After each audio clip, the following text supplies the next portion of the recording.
My name is Susan Stoddard. I'm 26. 2 weeks ago, my mother stood in a room full of relatives and said I was too immature to run my own life. She said it smiling, soup ladle in her hand. She picked my school, my major, the man I was supposed to marry. She called all of it love. I didn't argue, I didn't cry.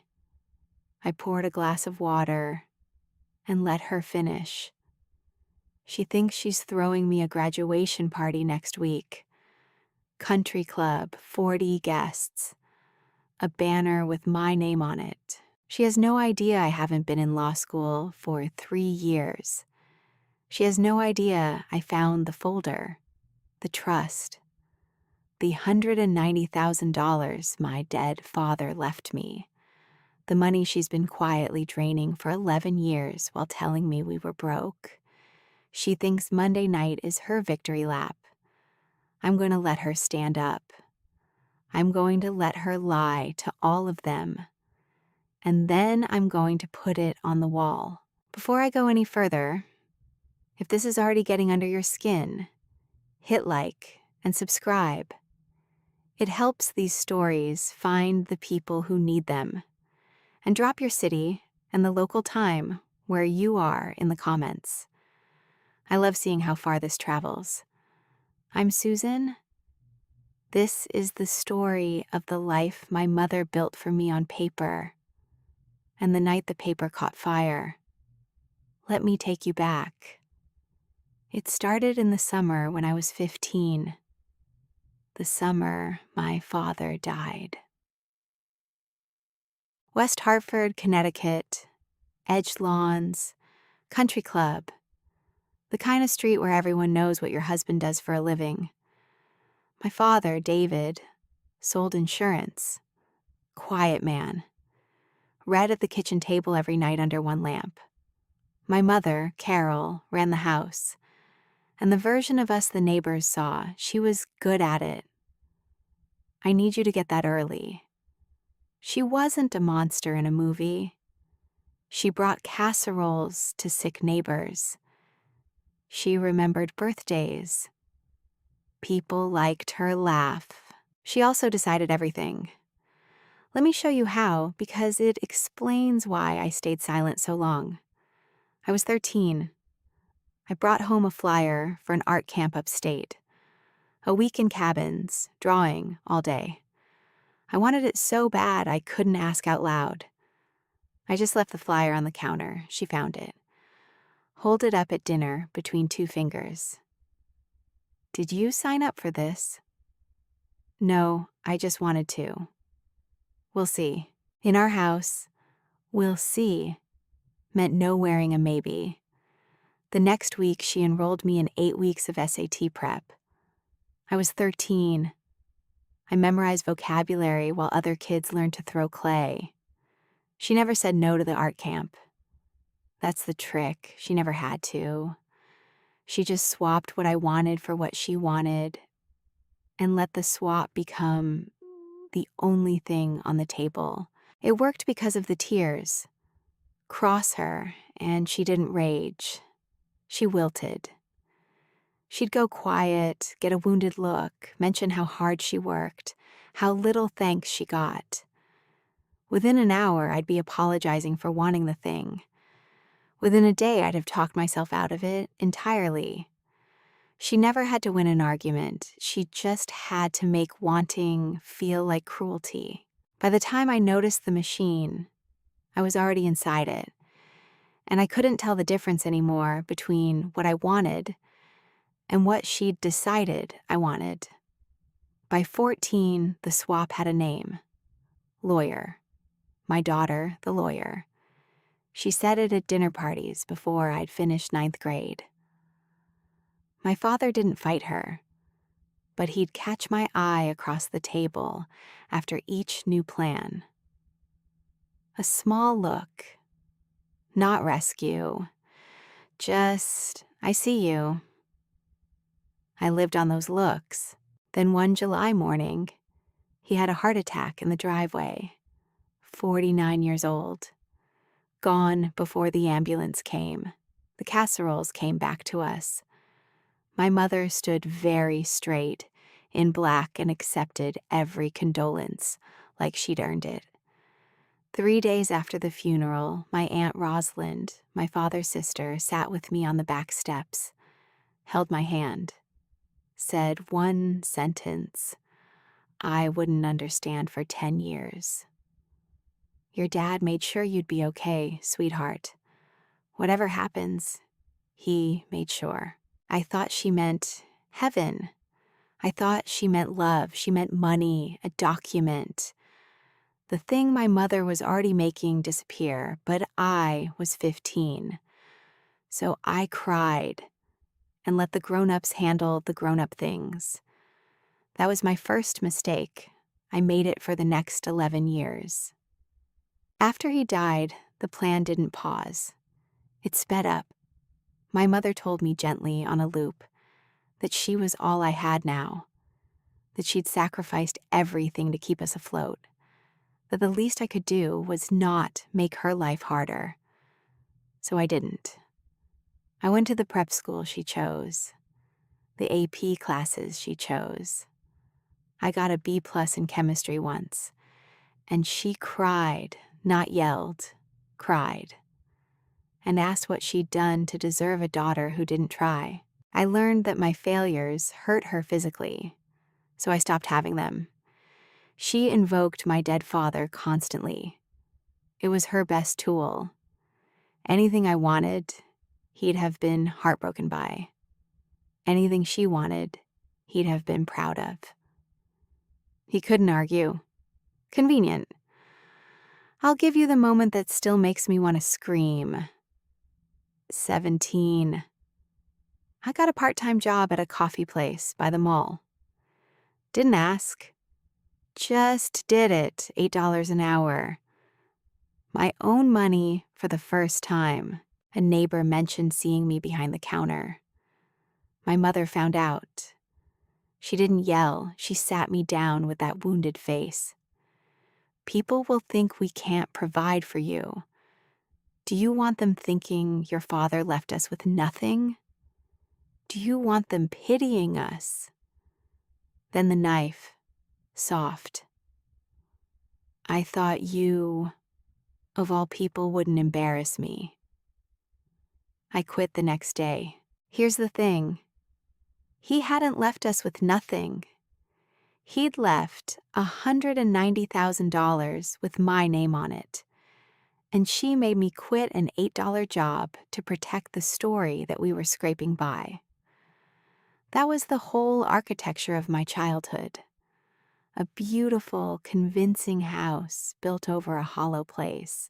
There was the ski trip she made me skip because family time is free.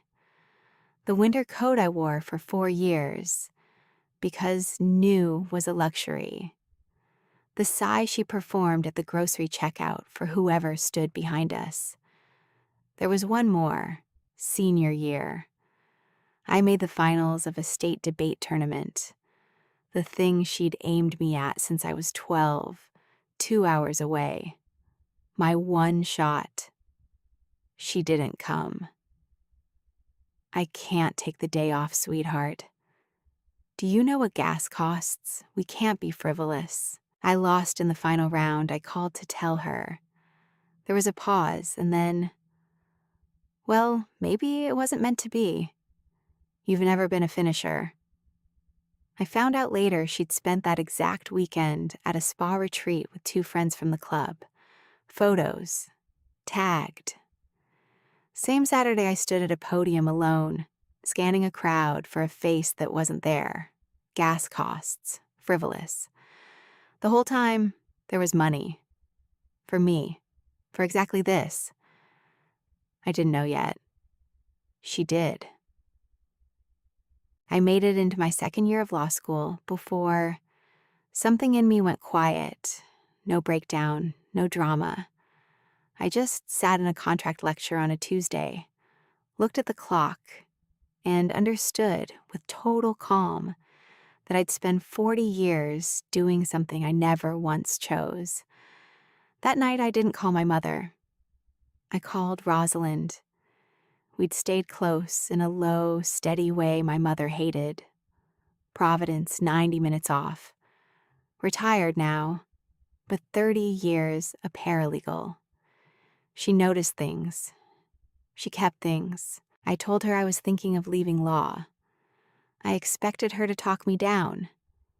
She went quiet. Then, Susan, do you know what your father left you? What do you mean? For school, do you know what he set up? I said I figured there was life insurance. Mom said it went to the mortgage and the funeral and kept us going. The line went still. Okay, she said finally. Careful. Next time you're home, find a folder. Dark green, bottom drawer of your dad's desk. His attorney's name is on the tab. Marlene Hutchins. Why? Because I think you should see your own life with your own eyes, not the version you were handed. I didn't sleep. I made 2 decisions. First, I withdrew from law school that spring, quietly. No announcement. Second, and this is the one the whole story turns on, I enrolled in an accredited architecture program, real scholarship, merit award, teaching stipend. Because the girl with the secret sketchbook turned out to be good at this, genuinely good. I want to tell you how it actually happened because it wasn't brave, it was quiet.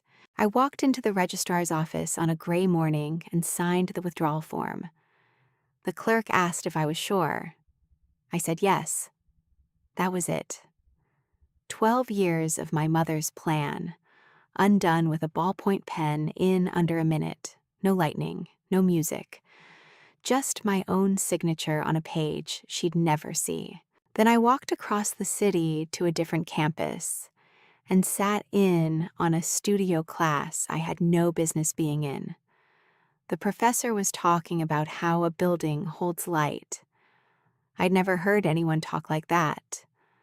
I filled 4 pages of my old sketchbook before the hour was up. I applied that week. The portfolio was 10 years of drawings I'd been told were doodles.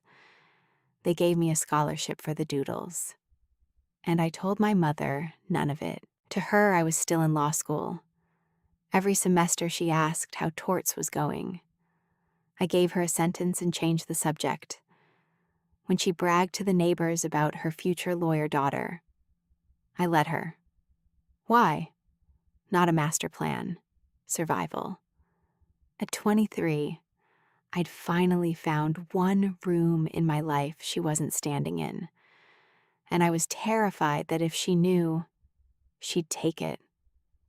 The way she took the pottery class, the sketchbook, every single thing I ever reached for. So I built a whole life in that room. School, a job at a small firm, friends who knew me as Susan the designer and had no idea I was supposed to be anyone else. There was one close call. A studio review my second year. My work got picked for a small public exhibit downtown. A local paper ran a photo. My name under it.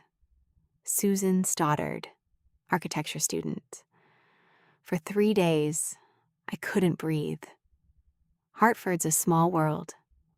All it would take was one neighbor, one club friend, flipping past page 6. Nobody did. Or nobody who'd connect architecture student to a girl everyone knew was in law school 2 states over. The story she'd built was so complete, it protected me. The lie she told to control me became the wall I hid behind. I took that as a sign, kept my head down, kept building. Sounds dramatic. It wasn't. It was the first time I could breathe. But a life built on a secret has a clock in it. Mine was about to go off. A Sunday this spring, my mother at her garden club. 2 hours, maybe. I went into my father's old study. She'd kept it as a shrine. His books still shelved, though I'd bet she never opened one. The bottom drawer was locked. Of course, I found the key the way you find things in the house you grew up in, taped under the lip of the drawer above, exactly where my careful father would put it. My hands weren't steady. Dark green folder. Tab, Hutchins, D. Stoddard Estate. Inside was my father, his handwriting in the margins, his underlining, and the documents. I hadn't seen his handwriting in 11 years. I forgot how he made his sevens with a little crossbar. There were notes to himself in the margins of the trust. Make sure Susie picks, not us, her. He'd circled the word education and written beside it in pencil, whatever that turns out to mean for her. I sat on the floor and cried for a minute. Not about the money. I didn't even understand the money yet. I cried because a man who'd been gone 11 years had just reached across all of it to tell me he'd wanted me to choose, that he'd seen me, that the small looks across the dinner table had been real, and he'd tried to build them into something that would outlast him. Then I kept reading. A will. Attached, a trust. An education trust set up the year before he died. One beneficiary. Me. The number at the bottom of the funding page. $190,000. I read it 4 times. Set aside in 2013. For the education and benefit of my daughter, Susan Marie Stoddard. Trustee, Marlene Hutchins. Co-trustee for administration, my mother. There were no loans. There were never any loans. Every weekend, I worked out of guilt. Everything I didn't buy. Every time I felt like a burden my noble widowed mother was carrying. $190,000 with my name on it the entire time. I sat very still, hands flat on the cold floor. Then I saw the second folder, behind the first. Thinner, newer. Not my father's hand. My mother's. I shouldn't have. It wasn't mine. I opened it. Bank statements. Years of them. The trust account, withdrawals. Steady, patient, going back almost a decade. One page had a sticky note, her neat grocery list handwriting. It said, "Move before August looks like tuition." A reminder to herself about timing her own withdrawals so they'd pass for school payments. She'd thought about it, planned the optics, left herself instructions. The garage door started to lift. I put everything back. Key under the lip, folders squared, drawer locked. 90 seconds, used every one. I was at the kitchen table with tea, calm on the outside, when she walked in with her gardening gloves. Have a nice quiet afternoon. Very quiet. I drove home that night, and I did not cry. I sat at my own desk and started a list. What did you do the moment you realized the person who raised you had been lying to your face for years? Did you confront them? Or did you go quiet and start writing things down like I did? Tell me below. I read every one. Here's what I knew. Here's what I needed to prove. There's a difference, and the 2 years I'd spent on contracts before I left taught me that cold. I knew there was a trust, withdrawals. What I didn't have was the whole picture in my own hands that nobody could later call a misunderstanding. So I stopped guessing. I started gathering. First, Rosalind. I told her what I'd found. Long pause. Then, I've been waiting 11 years for that call, and I was starting to think I'd waited too long. She knew almost everything. She'd been there when my father set up the trust. He'd told her directly she was a paralegal. He trusted her. He'd even given her a complete signed, witnessed copy of the will and trust, in case anything happens to the originals. Safe deposit box. Over a decade. Why didn't you tell me? I tried. Once, right after the funeral, you were 15. Your mother caught wind and told me if I ever filled your head with money talk again, I'd never see you. And she could have done it. She had custody. So I waited. Told myself when you were grown, I'd put it in your hands and let you decide. Then the years just went. Then she told me the part that reframed my whole childhood. My father had come to her the spring before he died. Almost embarrassed. He'd set up the trust without telling my mother the full amount. Rosalind's voice went rough. He said, "Roz, if Carol knows the number, she'll have a plan for it before the ink's dry. This is for Susie, to be whatever she wants, not what we want, what she wants." He'd known. On some level, my careful father had known exactly what would happen if she got her hands on it, unsupervised. He built a wall around my future. He just didn't live long enough to defend it. "I'm not scared of her anymore," Rosalind said. "If you're not." "I'm not." Then I went to Marlene Hutchins, the trustee. Nearly 80 now, gentle, foggy on dates. I brought tea, asked what she remembered about David's trust. What she said reframed the rest. "Oh, such a kind thing he did.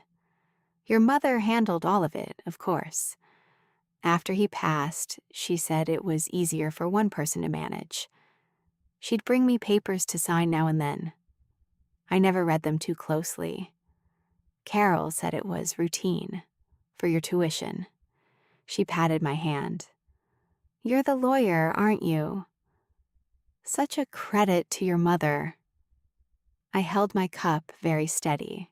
Marlene had been signing trustee authorizations for years, without reading them, trusting my mother, believing every dollar went to a law degree that, for the last 3 years, didn't even exist. "I'd love copies of anything you signed, just to organize things for the family." "Of course, dear." Now I had the trustee's account, the original terms, a co-trustee, my mother, who was the only one moving the money. But I needed the statements themselves, the full account history. And those were in the house, in that locked drawer, behind a woman who noticed everything. I went back on a Thursday. She had a hair appointment. 90 minutes. I timed her appointments for a month. She was never out under an hour. The key was where it had been. The drawer opened. I had my phone out, photographing every page when I heard tires in the driveway. 40 minutes early. I have never moved like that. Pages back in order. Drawer locked, key under the lip, phone in my pocket. I was halfway down the hall when the front door opened. "Susan, what are you doing here?" "Forgot my charger last week."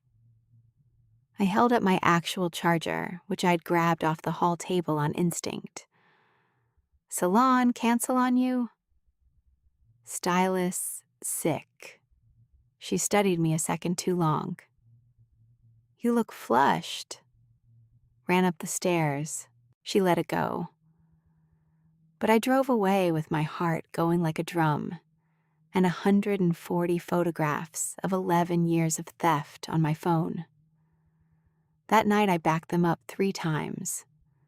Then I called Rosalind. Now I needed the money's path.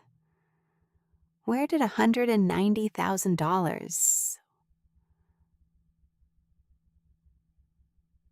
Tracing it was slower, and it's where the architecture in me mattered more than the law. Buildings teach you to find the load-bearing piece, the one thing holding everything up. Pull it, the whole story comes down. A decade of statements is a mess. I found the lines that mattered. The withdrawals weren't reckless. That's what made them ugly. Disciplined. A few thousand a month. Timed to look like tuition for a school that bills in August and January. Then I started matching. The country club, her standing monthly dues, the membership she renewed every year while telling me we couldn't afford new shoes. Out of the trust for 8 years. A kitchen renovation the year I turned 20. New quartz she showed off to every neighbor.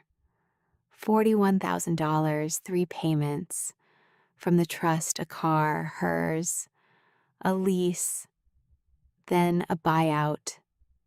3 years running. Out of my education, a cruise, 2 of them.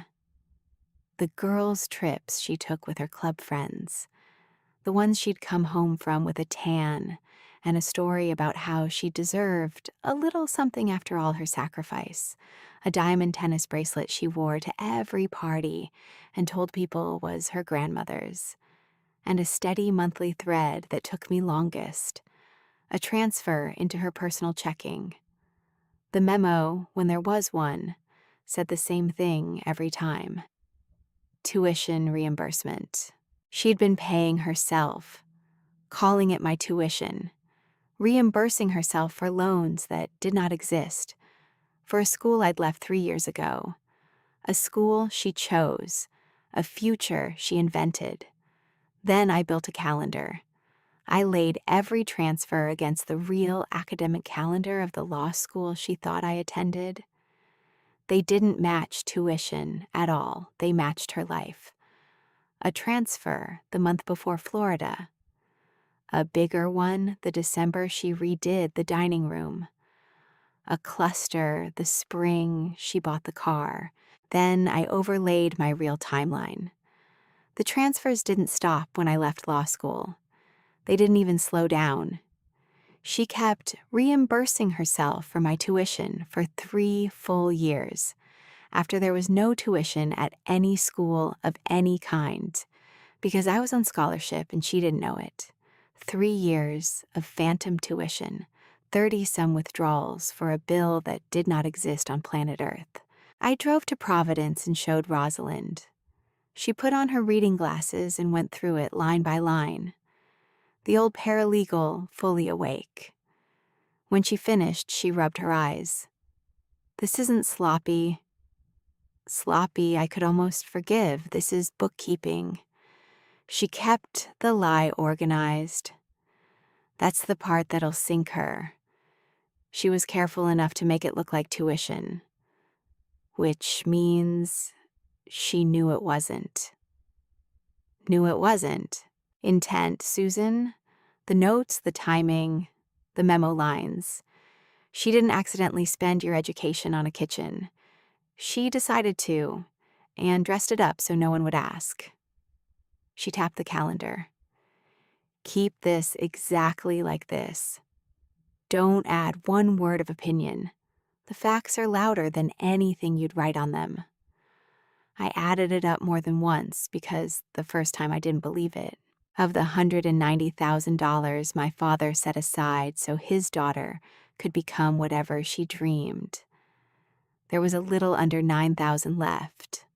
$9,000 out of 190. I want to tell you, I raged. I didn't. I felt the coldest clarity of my life because the money wasn't even the worst part.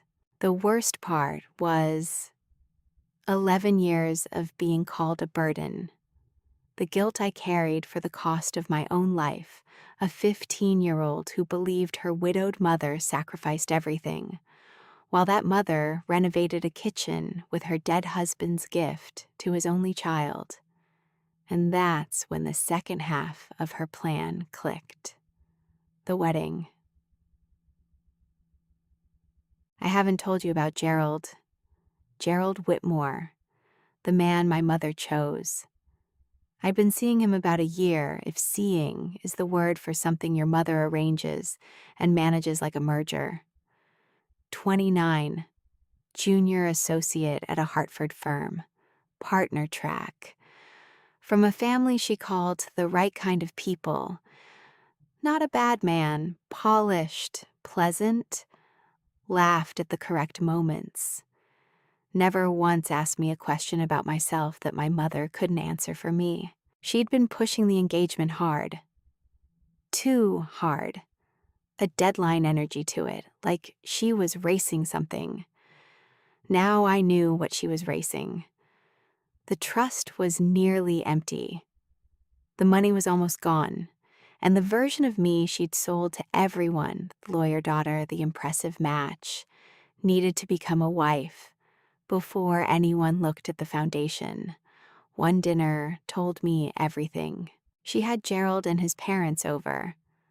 I sat at my father's table and watched the four of them talk around me like I was a centerpiece. Gerald's mother asked about the young couple's plans. My mother answered, all of it. Where we'd live, when, how she'd stay close to help, especially in the beginning. Gerald's father nodded, said it was good the families were aligned, not in love, aligned. Then his mother turned to me, asked what I thought about a spring wedding. Before I could speak, my mother said, "Oh, Susan's happy with whatever we decide. She's never been one to fuss over details." Everyone smiled. The conversation moved on. I sat there holding a fork, the subject of a negotiation in which I had no vote. Later, clearing plates, I caught a fragment in the kitchen I wasn't meant to hear. My mother, low, to Gerald's mother. Once they're settled, I'll be able to step back from her finances. It's been such a responsibility carrying all of it alone. Step back from her finances. Once she's married off and absorbed into your family. Before anyone counts what's left. I rinsed a plate and said nothing. But I'd heard enough to know what to look for. A week later, I found it. She'd left her email open on the family laptop. I wasn't snooping, was looking up a recipe she'd sent me. But there it was, in the thread with Gerald's mother. Subject line, the arrangement. I read it twice and forwarded a copy to myself before I lost my nerve.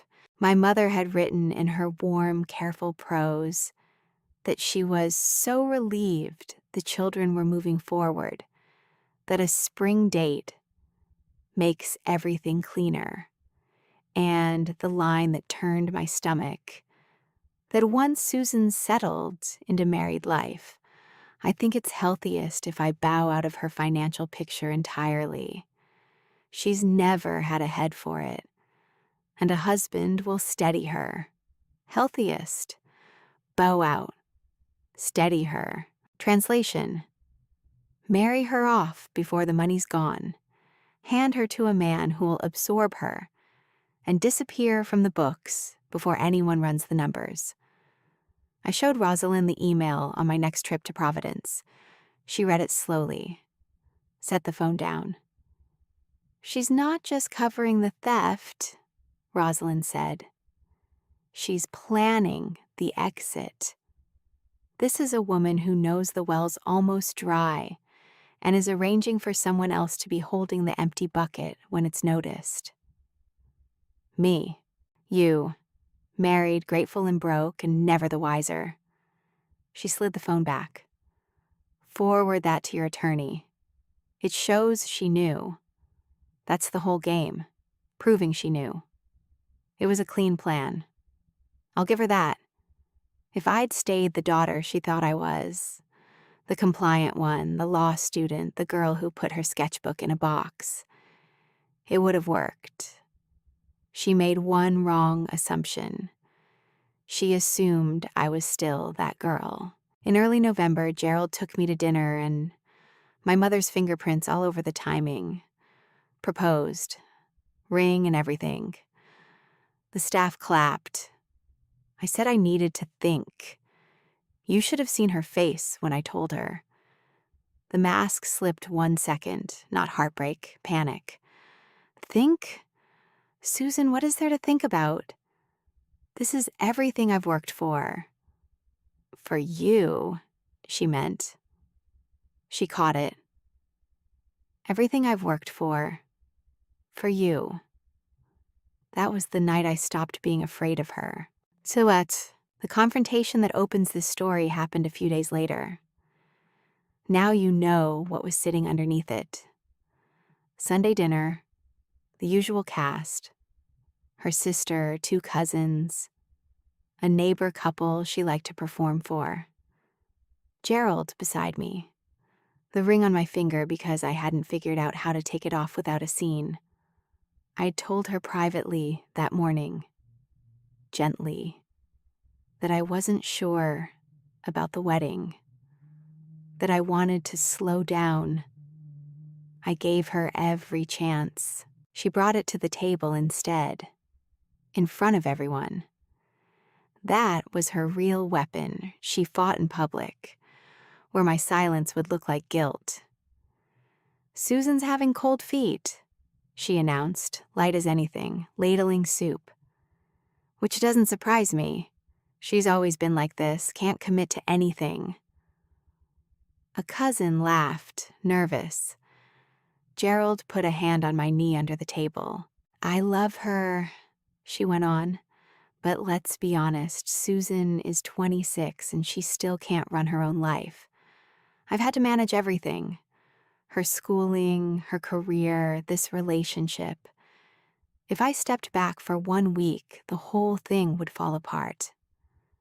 She smiled around the table. It's a mother's job, isn't it? She'll thank me one day. There it was. Too immature to run my own life. The neighbor woman murmured something kind. My aunt nodded along. And I did what I'd done my whole life. I poured a glass of water. I let her finish. But this time was different, and only I knew why. I wasn't frozen. I was deciding. I looked at her holding court at the head of my dead father's table, and I made the last quiet choice of my old life. I would let her have her party. She'd already planned it. A celebration in 2 weeks for my law school graduation. Country club. The club my father's money paid for. 40 people invited to watch her present her daughter, the lawyer, to the world. I'd let every one of them come. You're right, Mom, I said, calm. I've made a mess of things. Maybe it's time everyone saw the truth. She beamed. She actually beamed. She thought she'd won. That's my girl. For 2 weeks, I was the perfect daughter.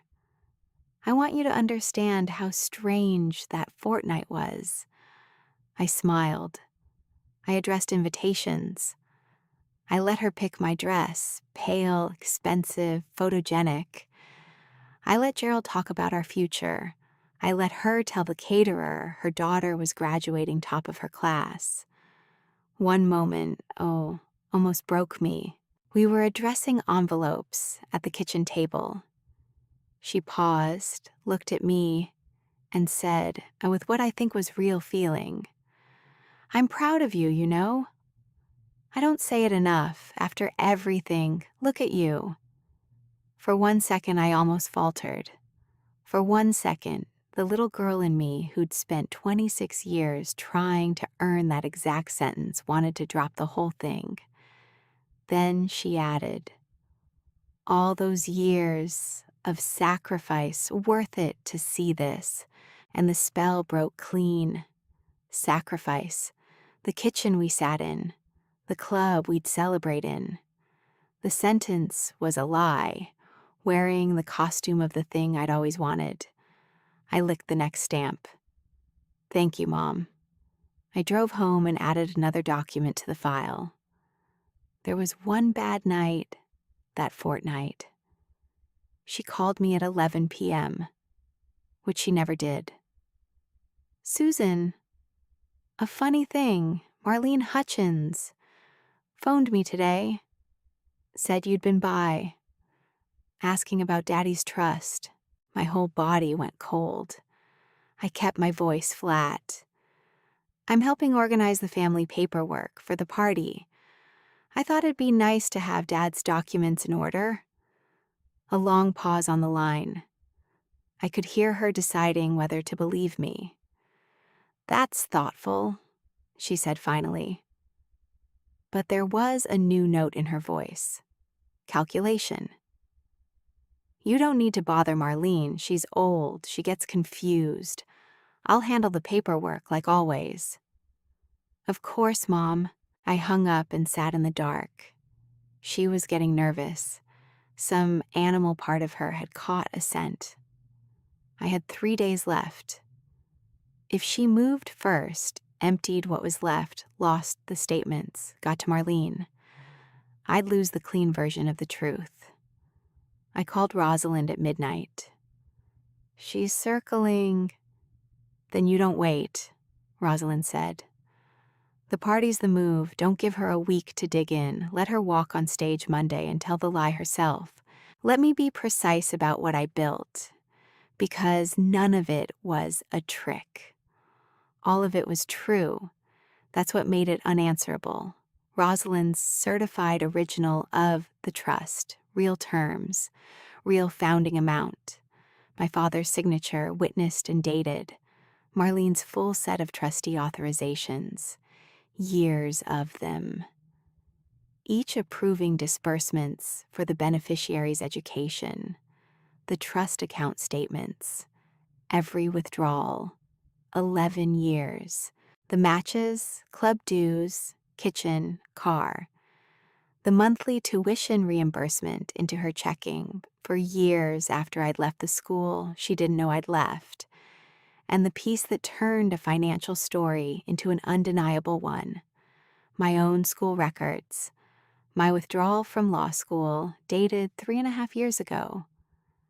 And my real transcript. Architecture, accredited, near the top of my class with the scholarship that meant I never cost the trust $1. She'd reimbursed herself for an education that was free. At a school I wasn't attending, with money meant for a daughter she was about to marry off broke. One Navy folder. 2 days before the party, I drove to Providence. Rosalind slid the safe deposit original across the table herself. Her hands shook. Are you sure? Once you do this, there's no going back to pretending. I haven't been pretending for 3 years. I just did it quietly. I'm done being quiet. She looked at me a long moment. You have his eyes when you're certain. He'd be so proud he could spit. I laughed for the first time in weeks. One thing, she said. She'll lie. In front of all of them, she'll lie first. Let her. The lie is the door. You don't open it. You let her walk through it. Then you close it behind her. I didn't fully understand that yet. In about 48 hours, I would. Monday, the 1st of December, main reception room of the country club. She'd gone all out, white flowers, a banner, congratulations, Susan, JD, a slideshow looping on a screen, my whole curated life, the prep school, the college, the version of me she'd authored. 40-some people in good clothes, holding wine, here to celebrate something that did not exist. I came in the pale dress. I'd brought a slim navy folder and left it at the coat check. Gerald met me at the door. Pleased, a little nervous the way he got around her. The first half hour I let it happen. She worked the room like the professional she was. We're just so proud. Law was always her path. She gets her discipline from her father, God rest him. Using him, even now. Especially now. I stood near the screen with a glass of wine I didn't drink and watched her do it. Watched her hold court under a banner that said JD in a room my father paid for, in front of 40 people she'd lied to for years. A cousin found me. You must be so excited. Law school, your mom never stops talking about it. She really doesn't, I said. An old club friend of my mother's squeezed my arm. You're so lucky to have a mother who sacrificed everything for you. I'm learning exactly how much, I said. She smiled, missing it entirely, and drifted off. I felt very calm, calmer than I'd been in 11 years. The Navy folder was at the coat check. The AV kid had my nod, everything was in place. All I had to do was let her climb up onto the stage she'd built and hand me the microphone. Then she tapped her glass. The room hushed. 40 faces turned, the banner. Her. In her good navy dress. We'd somehow both worn navy. She didn't know what mine meant. I want to say a few words about my daughter. This is where it starts. The order is everything. When David passed, she said, voice catching on cue, I made a promise to give Susan every opportunity, no matter the cost to me. I worked. I sacrificed. I took on debt I'm still carrying, so this brilliant girl could become a lawyer. Hand to her chest. And here she is. Everything her father dreamed. Everything I gave up everything for. The lie. Step 1. She told it first, in front of everyone, exactly as Rosalind said. Soft applause. Someone said, beautiful. Gerald squeezed my hand. I stepped forward. Thank you, Mom. Steady. It carried.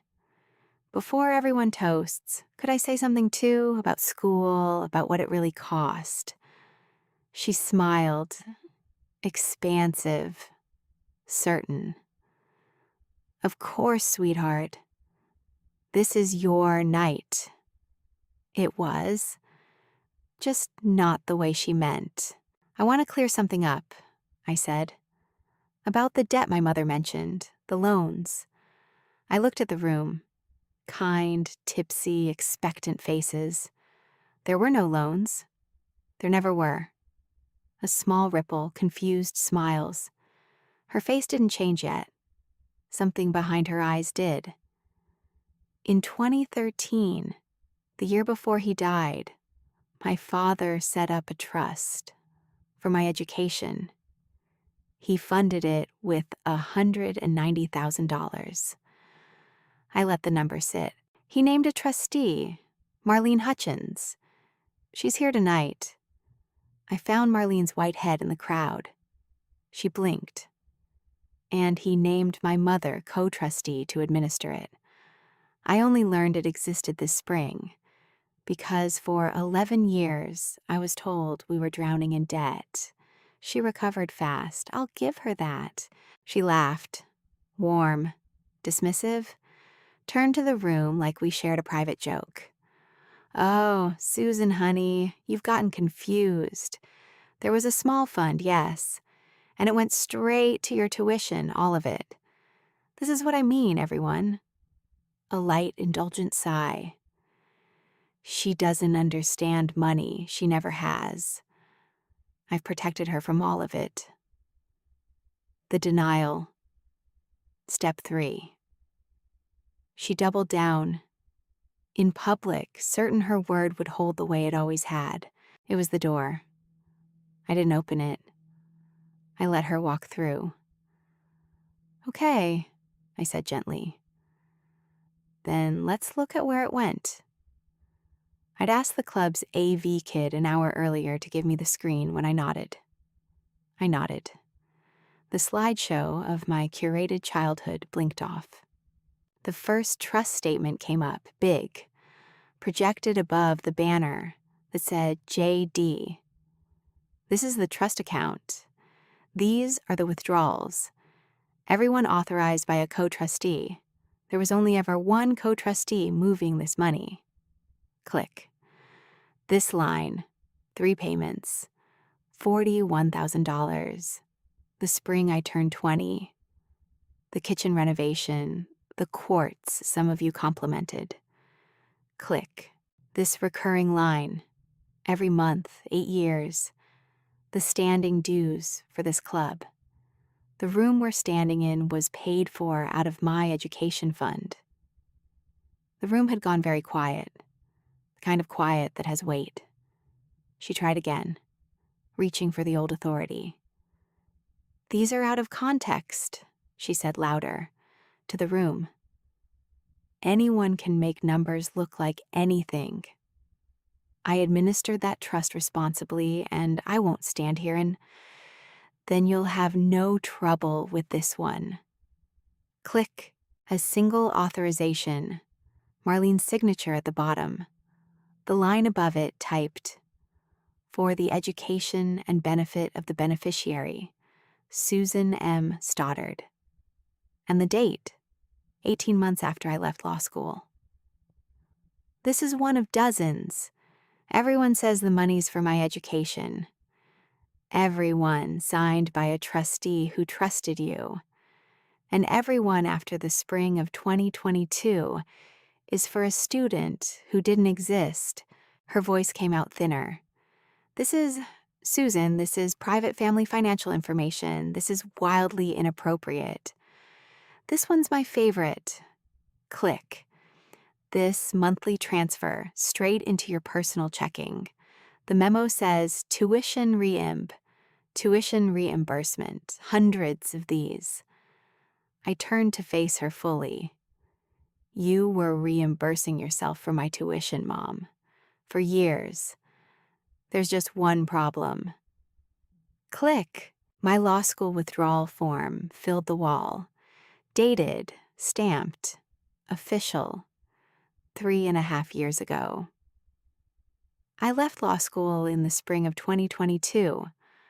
I haven't been a law student for over 3 years.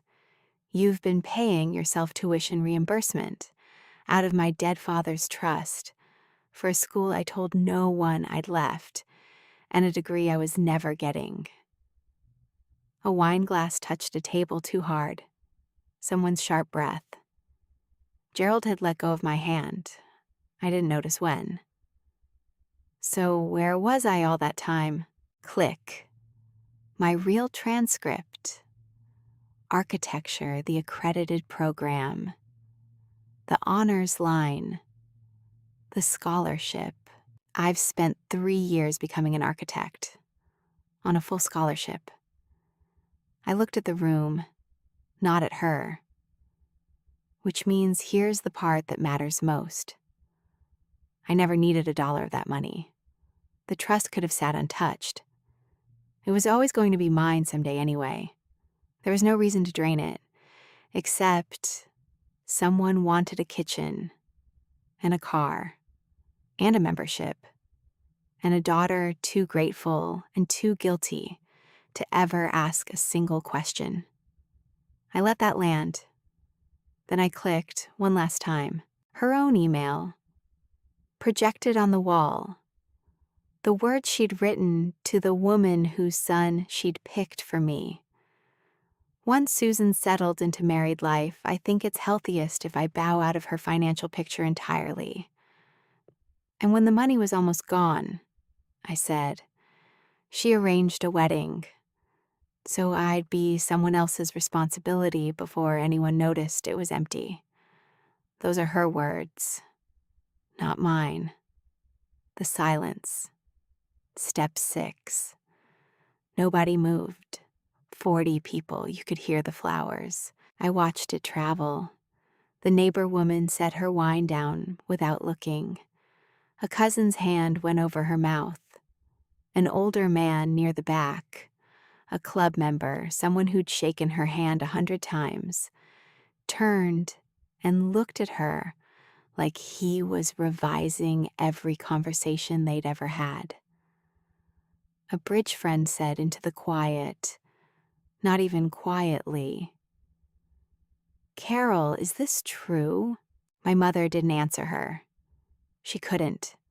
She was still staring at the wall, at my transcript, at the scholarship line, at the proof that the daughter she'd called incapable had been quietly excellent the whole time she was being called a burden.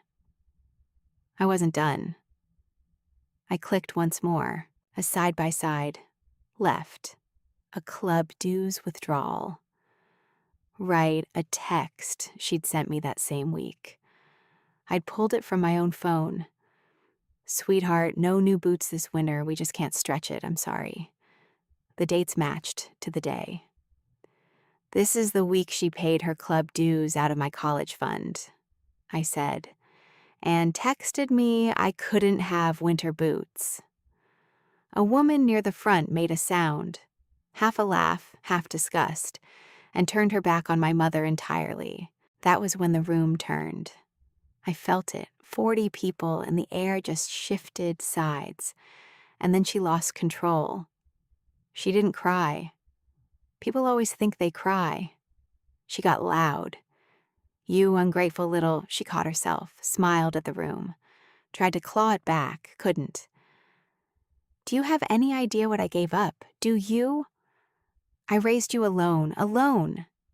That money was mine to manage. I earned every cent of it putting up with—" She stopped. Too late. "With what?" I said quietly. "With me?" "With all of it," she snapped. "I made you, everything you are. I built the schools, the connections, this marriage I arranged so you'd be taken care of when the money ran out." She heard herself. Money ran out. Marriage arranged. In front of 40 people. In front of Gerald. Step 7. She hanged herself with her own sentence. I didn't have to say a word. Gerald stood, his face a color I'd never seen on him. "Arranged? The money ran out. Carol, what is she talking about? What did you tell my family?" She turned to him, and for the first time in my life, I watched my mother have absolutely nothing to say. The room emptied its sympathy in real time. The neighbor couple gathering coats, the wife not meeting anyone's eye. The bridge friend just standing, arms crossed, watching her like a building being condemned. Marlene Hutchins was being helped up by a cousin, looking like she might be sick. "I signed those," she whispered. "Carol, you told me it was for her school. You sat in my kitchen and you told me." Her voice cracked. An 80-year-old realizing her name was on years of authorizations she'd never read because she trusted a friend who lied across her own kitchen table. The club member near the back set down his glass and walked out without a word. That, somehow, was the loudest thing all night. He didn't argue. He didn't gawk. He just left. And his leaving said everything. The consequences had begun. I picked up my Navy folder. I'd had the coat check girl bring it to me when the transcript went up. I walked to the front, past her, set it on the table beside the screen. Calmly. The way you set down something you've carried a long way and don't need to hold anymore. "This is a complete copy," I said, to the room as much as to her. "The original trust with Dad's signature, The certified version's already with an attorney, not Marlene, a real one in Hartford. Every statement, every authorization, my school records. It's all here, it's all true.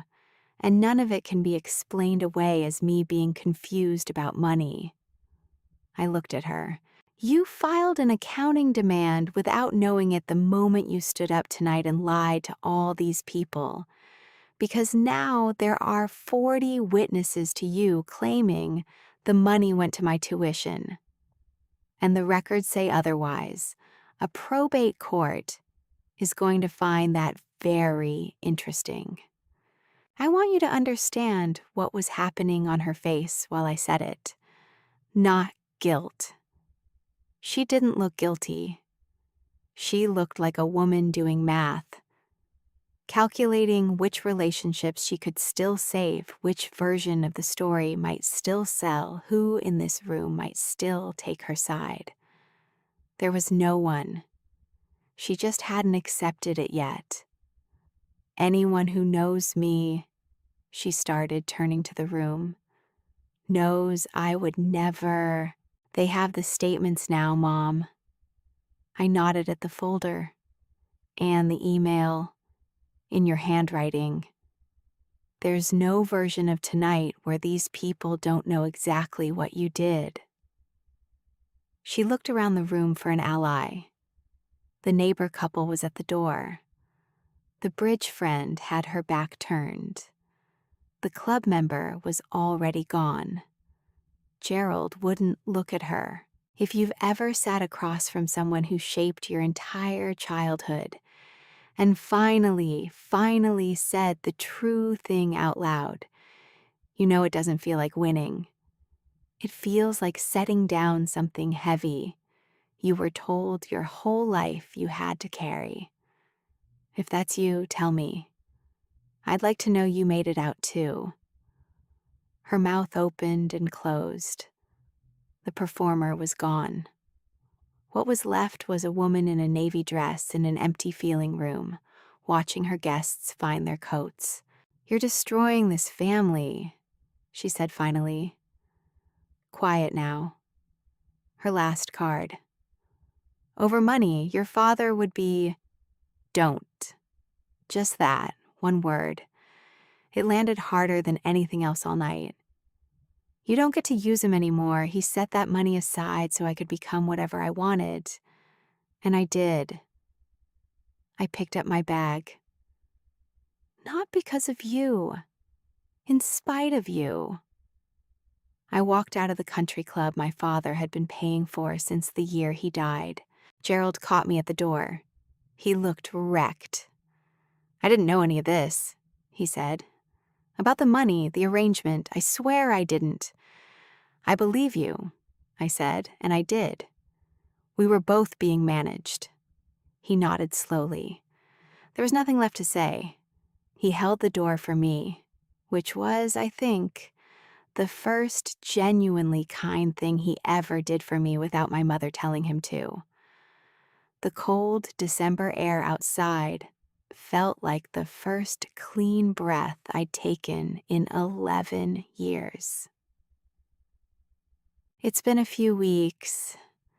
People ask how it ended, like there's one tidy ending. There isn't. There's just what's true now, which is more than I had before. The attorney in Hartford filed for a full trust accounting. My mother can't produce receipts for a daughter's tuition that was never charged. There's a process. Probate court, a forensic look at 11 years of disbursements. A question of restitution and breach of fiduciary duty. Slow, unglamorous. It'll take most of next year. But the documents don't change their story under pressure. Hers do. I'm not worried about the outcome. The truth is boring and patient, and it's on my side. Here's the part I let myself enjoy. The club suspended her membership pending review of the funding source. The thing she'd bled my education to keep. The room full of people she'd performed for her whole adult life closed its doors to her in a single email. She'd spent 11 years and $180,000 to belong there. It took them one afternoon to decide she didn't. 3 of her girls' trip friends stopped returning her calls. The bridge group found a 4th. I didn't do any of that. I want to be clear, I didn't make a single call. I put the truth on a wall in front of the right 40 people, and the truth did the rest. That's the thing about a life built entirely on what other people think of you. It only takes one night for them to think something else. Marlene called me the morning after, crying. She hadn't known. I believe her. An old woman trusted her friend and signed what she was handed. I told her she wasn't the villain. She told me my father would have been proud and that one I let myself keep. Gerald and I are finished, and it ended cleaner than anything my mother ever arranged. The ring went back in a padded envelope. He sent a short note with it. I hope you build something beautiful. No name for it, no fight, just 2 people set free from a merger neither of us had really agreed to. Her sister called too, the one who'd nodded along at every dinner. She was quiet a long time. Then, I didn't know about the money, but I knew about the rest. The way she talked to you, the way she made you small. I saw it for years and told myself it wasn't my place. I'm sorry, I should have been your aunt. I don't know if I forgive her, but it was the first time anyone in that family named out loud what I'd lived through. I haven't spoken to my mother since I walked out. She's left messages. Same 3 stages every time. Fury. Then a performance of heartbreak. Then a quiet little voice telling me, I'll regret this. That family is all you have, that I'll come crawling back when I realize I can't do life alone. I won't be calling back. Not revenge. Something simpler and harder. I finally believe her about one thing. She did build a version of me for years. So I'll spend the rest of my life unbuilding it and putting up something of my own. I know how to do that now. It's literally my job. Rosalind and I have dinner every Sunday. My Father's Day, we call it. Last week she gave me a small box. Inside, his old drafting compass from a class he took before insurance ever got hold of him. He drew too, she said. Once, before everyone told him what he was for. It's on my desk now, next to the navy folder I no longer need to hide.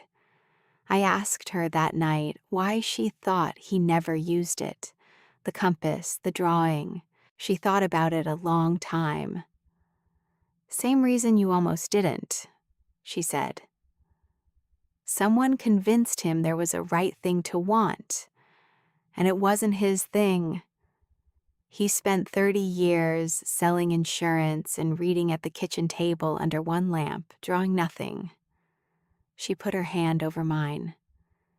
He set up that trust so you wouldn't do the same. He couldn't save himself by then. So he tried to save you. I think about that more than I think about my mother now. 2 people in that house wanted to draw. One of them ran out of time. The other one was me, and I almost let her bury it in a box on a closet shelf. I'm not letting anyone bury it again. This morning I closed on something. A small house 2 towns over. Old, a little crooked. Good bones, bad counters, and a back room with a north window that gets the kind of light you'd kill for if you draw. I bought it myself. My name. My money earned, not anyone's gift, not anyone's guilt. I'm going to renovate the kitchen. Slowly.